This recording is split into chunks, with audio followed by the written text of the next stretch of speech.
Hi guys, my name is Jason Chen. Welcome to What I'm Reading. Today I am not going to be reviewing a book.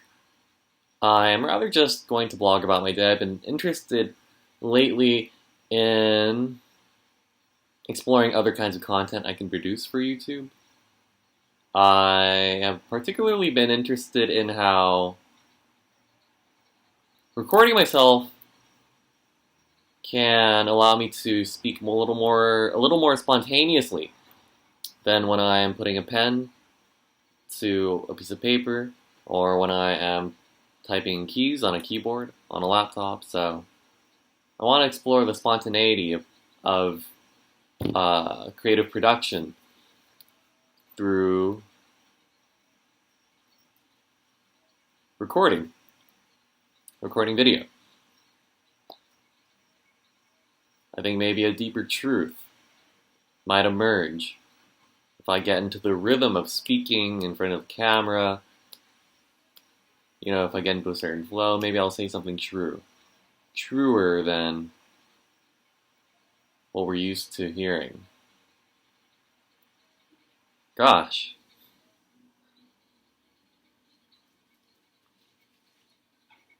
that'd be quite nice, wouldn't it? So today I went to the museum. I went to the Met.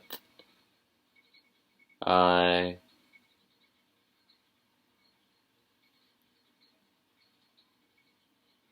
I was looking for something that inspired me.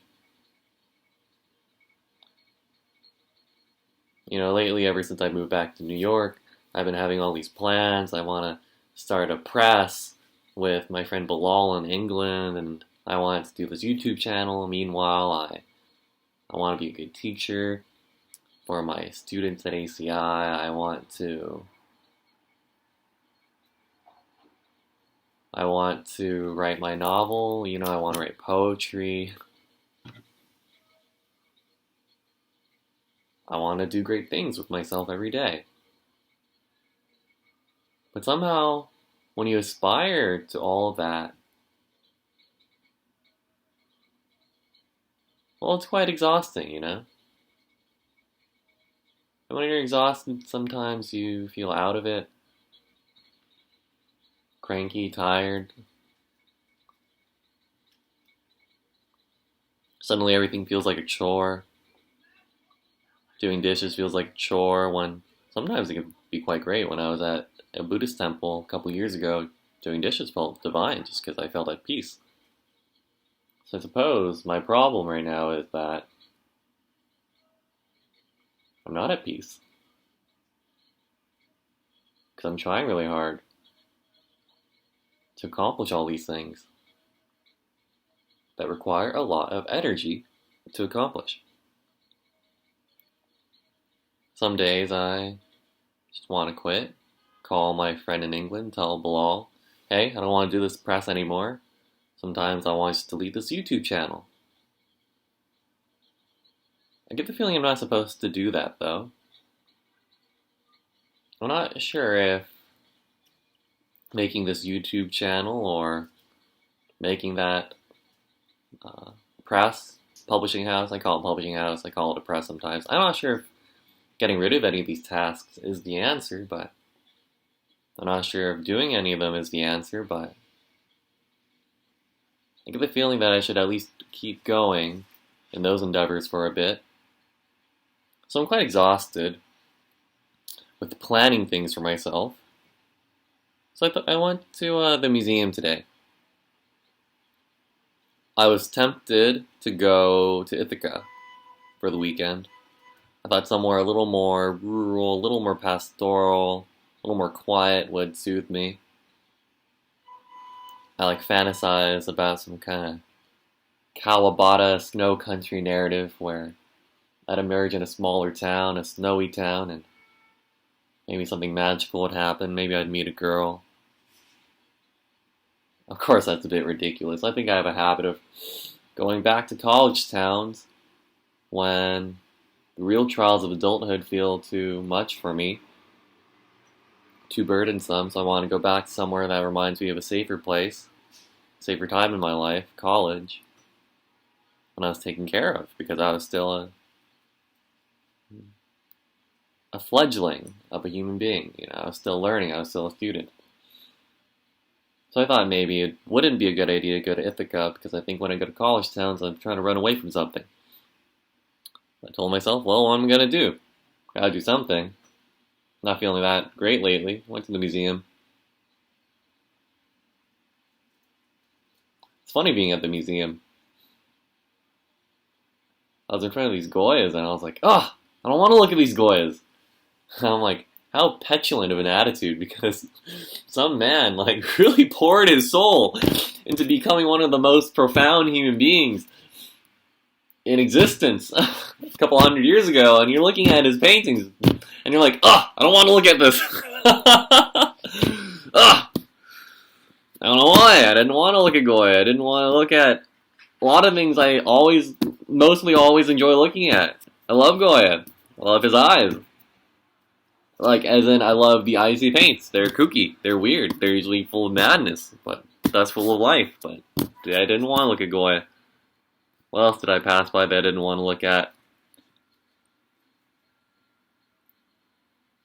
I was in the American Wing, and I actually, at the beginning, in the American Wing, I enjoyed being in the American Wing, but I felt that wasn't where I was destined to be that day in the museum. It was more of a appetizer of an experience at the museum rather than an entree.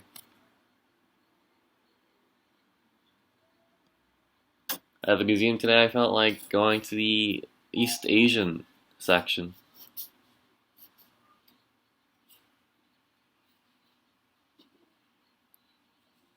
Walked past the musical instruments part.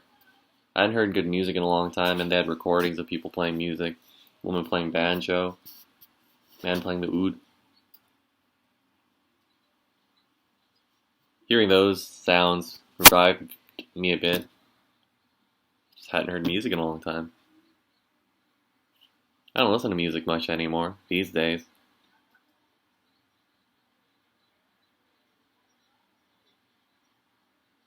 Yeah, I don't. Been very focused on the word. On starving myself with so much stimulus that all there is left is me and the word.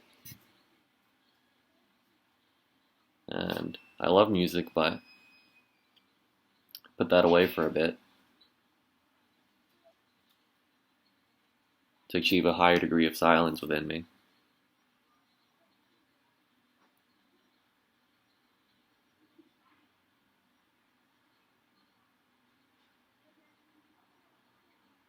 I never know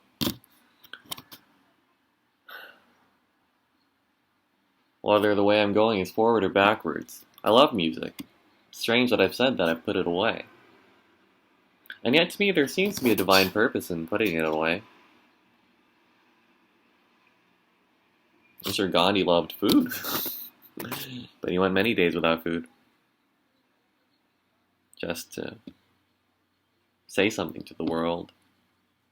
I guess music breaks my heart too. I don't know what it is. I'm not very good at it. I don't have rhythm. I don't have confidence when I sing. I've always wanted to be a good musician. I've always wanted to be a good musician ever since I was 8 years old. Watched Lisa Simpson playing the saxophone. I thought that looked quite great, that kind of life, playing music. I don't have it in me. I suppose that's another reason why I put it away. Hurts to listen to music.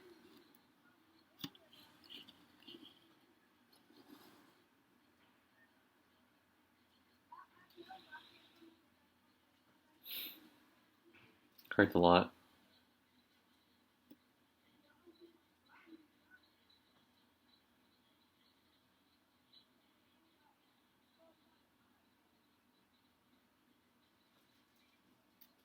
Really hurts.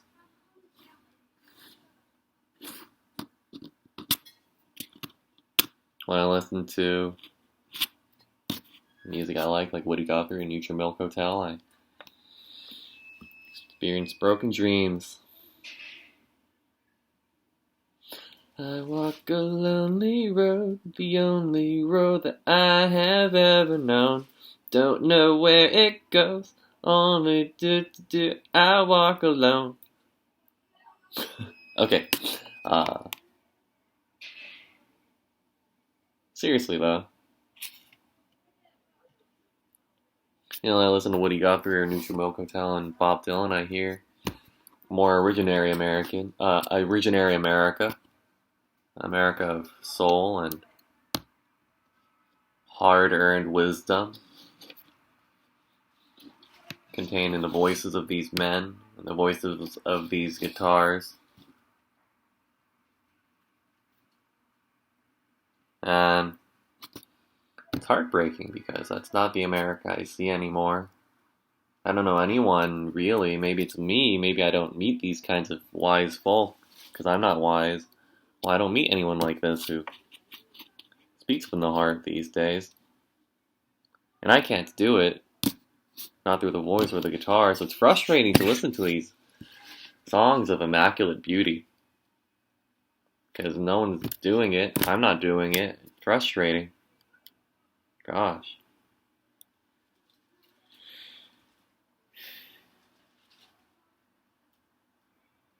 I don't know if the solution is to start listening to that music again. I don't know. I mean, frankly, I'm not gonna say yes. Maybe I'll say maybe my answer is no. I don't think the solution is for me to keep listening to this music. But it does hurt as much as it soothes when I listen to Bob Dylan and Woody Guthrie and Neutral Milk Hotel these days.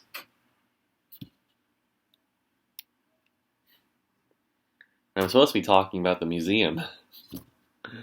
Go through musical instruments. Go to the East Asian art section. That was good. It's just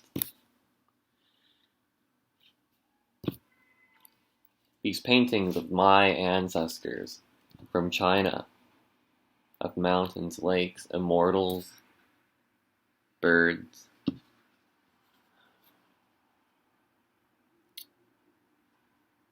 I don't know. I don't. I was about to say I don't know what it is, but I'm trying not to say I don't know anymore. Because usually when you say I don't know, really you're saying I don't care to think of an answer for the question at hand. That's really what you say when you say I don't know. So I'm not going to say that, but there's this ineffable peace I feel when I look at these paintings of my ancestors. They remind me of how petty a lot of my current daily desires are. And they remind me of this silent place I've always been dying to go to. A place on the mind that is as epically peaceful as those mountains and rivers that my ancestors painted. And so I felt so much better after going to the East Asian art section. Wow, gosh. And I was in that room they have in the East Asian art section with the great big scholarly rocks and plants and half of a pagoda. It's weird. It's like this simulated scholar's garden in the middle of the Met. I sat there for a while. There's this family, Japanese family, and the mother and daughter were staring into the pool. Daughter started playing and running across the stones of the simulation of the garden. It reminded me of Mishima, not just because they're Japanese, just a mother and a daughter, and I guess the eroticism of the mother was something that was very Mishima-esque, you know? Mishima loves to think about how even when you've grown older, when you're married, you still have this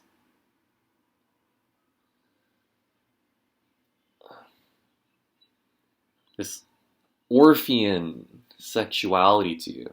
You know, this beauty in you that Orpheus would go to hell and back for. You know, Mishima likes that. There were these other girls in the garden. Simulated garden. It's not a real garden, but it felt like a garden, so I guess it is a garden.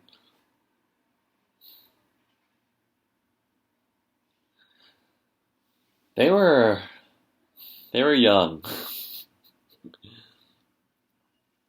Posed quite awkwardly in front of the camera.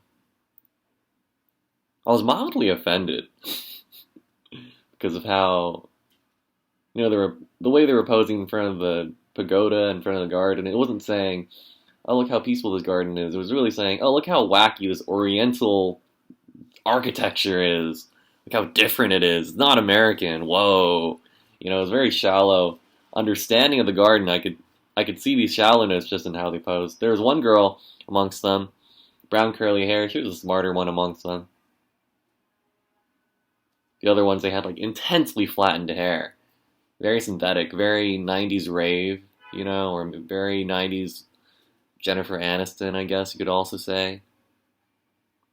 The girl with the brown curly hair, she seemed smart. She had plaid pants. I was kind of frustrated, I was at the garden, and I would have liked for it to be as peaceful as a garden should be, but, people kept coming and going, posing.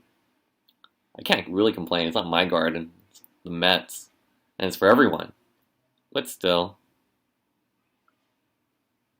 Guess I should have gone on a Wednesday when there would be even less people.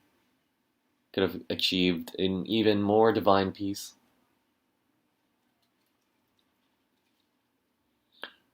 Gosh.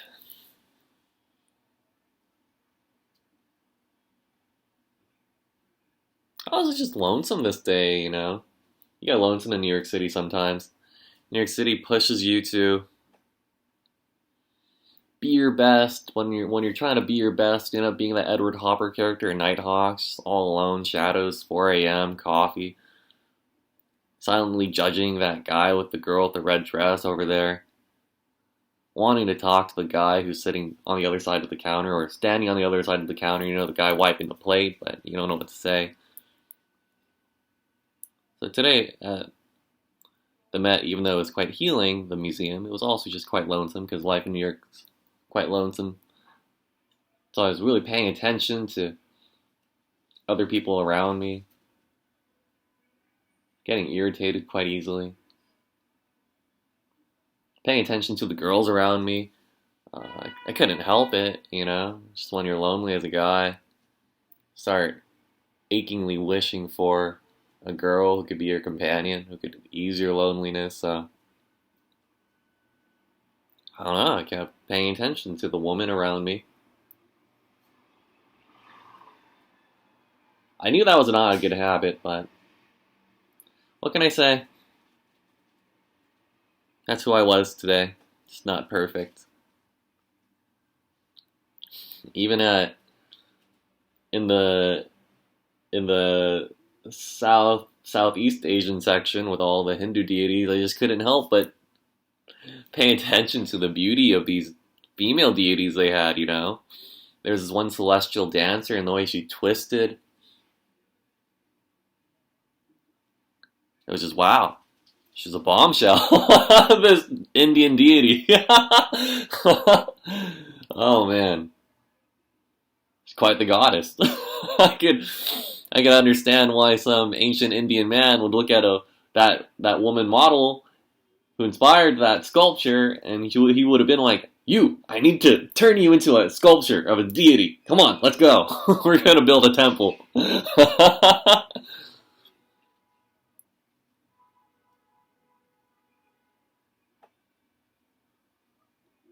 The Indian stuff, I saw these paintings of the Ramayana. That was nice.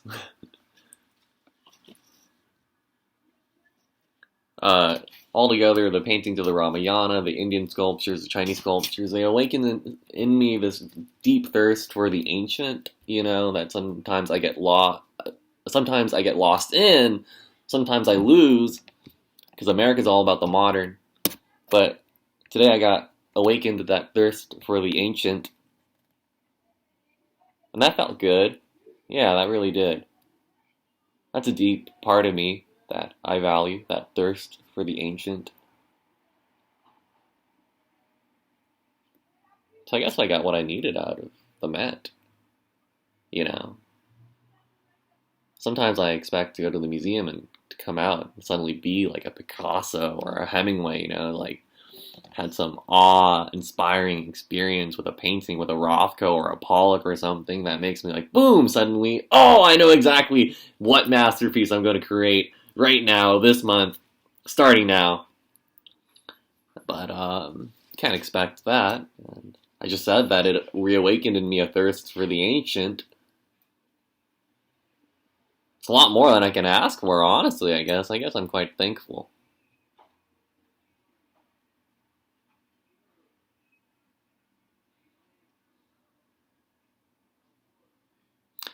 Life's miserable, but as long as you have a thirst for the ancient, you keep living. You probably end up living for a long time, and you probably end up with many stories to tell. That was my day.